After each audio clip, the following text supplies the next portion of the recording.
Llengüaferits, avui és un dia molt especial perquè avui és Sant Jordi! Bon Sant Jordi! Ens encanta Sant Jordi!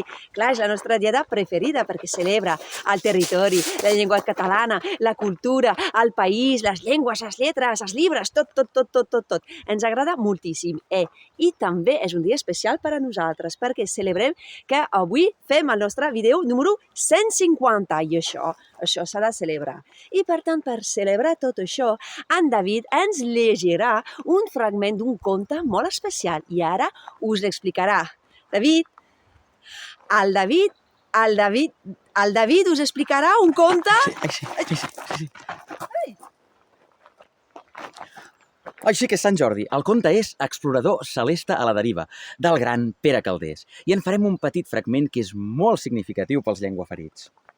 Penseu que és un conte que parla d'un extraterrestre que ve, esclar, d'un altre planeta, d'una altra galàxia, potser, i que quan arriba aquí es troba un nen que es diu Ernest i es posen a parlar en català.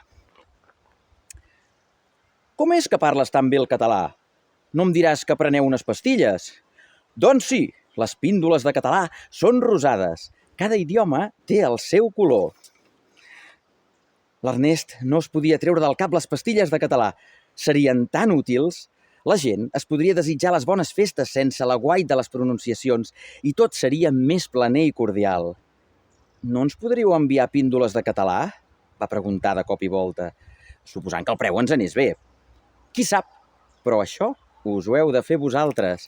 I és que sí, catalans, catalanes, el català depèn de nosaltres, per tant, fem-lo servir amb normalitat, amb comoditat, en qualsevol situació, amb les persones que venen de fora, sempre, el català depèn de nosaltres. Sí, el català depèn de nosaltres i l'hem de fer servir. Sempre. Home, arreu i amb tothom. Exacte. Llengüaferits, bon Sant Jordi. Bon Sant Jordi. I som-hi. Vinga, anem a buscar llibres. Sí, anem a buscar llibres. Vinga, som-hi. Aquí al mig del bosc.